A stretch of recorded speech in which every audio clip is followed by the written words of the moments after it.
আজ আমি তোমাদের ছানার জিলাপি তৈরি করে দেখাবো, ঠিক আছে? তো বকবক না করে চলো রেসিপি শুরু করি। তো ফার্স্টে এখানে চিনি, গুঁড়া দুধ, একটু আটা সব কিছু নিয়ে নিতে হবে। হ্যাঁ, এখন এই যে এই সাইডে প্রায় 1.5 কেজির বেশি দুধ নেওয়া হয়েছে। দুধটা সুন্দর করে একদম জ্বালাতে হবে একটু, এক উতরন আসলে এর ভিতরে ভিনেগার দিতে হবে। ভিনেগার না দিলে কিন্তু দুধ ভিনেগার বা হচ্ছে লেবুর রস যে কোনো কিছু দিলেই হবে। তো এই লেবুর রসও দিছিলাম, ভিনেগারও দিছিলাম, ঠিক আছে? তো একটু পরে দুধ একদম কেটে যাবে। কেটে এখানে কিন্তু একটু দুধ বেশি করে নিতে হবে, যেহেতু ছানার জিলাপি তৈরি করব। এই দেখো এই যে একদম হয়ে গেছে, ছানা হয়ে গেছে, দুধ একদম কেটে গেছে। এই দেখো এই যে কত সুন্দর। হ্যাঁ, তো তোমাদের ভালোভাবে দেখায়। এই দেখো এরপরে কি করতে হবে, এরপরে ওই ছানাটা কিছুক্ষণ জল ঝরায় কিছুক্ষণ রেখে দিতে হবে। তারপরে এইখানে সব কিছু দিয়ে সুন্দরভাবে মিক্স করতে হবে, ঠিক আছে? এই দেখো সুন্দর করে একদম ওর সাথে একদম সুন্দর করে মিক্স করে ফেলতে হবে হাত দিয়ে, এরকম করে একদম মিষ্টি যেভাবে করা হয় না ওই রকম আর কি। এই দেখো সুন্দর করে মিক্স করতে হবে। মিক্স করার পর জিলাপির শেপ দিয়ে নিতে হবে।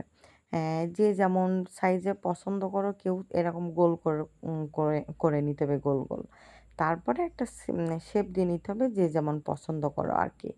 তো এই দেখো এই যে এরকম লম্বা করে নিয়ে তারপরে এই যেটা সুন্দর করে দেয়া হলো।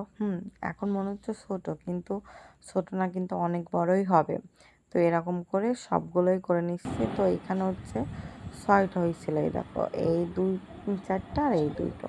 তো এই কয়টা এখন একদম তেলে করে বুড়ো তেলে যাকে বলে সুন্দর করে লাল লাল করে ভেজে নিতে হবে। আর এই সাইড হচ্ছে চিনি, মানে জল, চিনির জল যাকে বলে, যেটা ডুবাবে ওইটাই সিরাপ রেডি করা হচ্ছে। তো এই যে একদম লাল লাল হয়ে এসছে, একদম লাল করে ফেলতে হবে, ঠিক আছে? এরকম হলে কিন্তু একদম হবে না, দোকানের মতো দেখা যাবে না। তো এই দেখো এই যে আরও লাল হয়ে গেছে, এইবার মনে হচ্ছে দোকানের মতো, তাই না? এই যে কমপ্লিট। এখন এটা উঠায় একদম ওই চিনি সিরাপের মতো এটা দিয়ে দিতে হবে।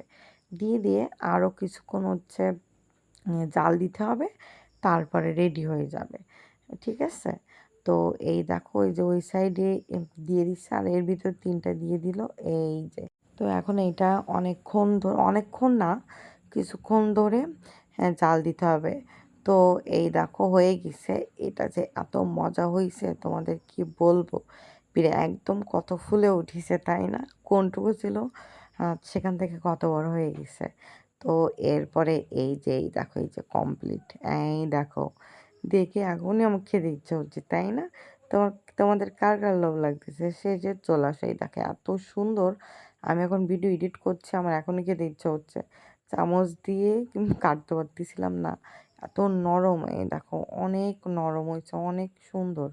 ভিতরে দেখো কতটা সুন্দর। যাই হোক, ভিডিওটা কেমন লাগেছে অবশ্যই বলবে, লাইক কমেন্ট ও শেয়ার করবে। সবাই খুব ভালো থেকো, টাটা।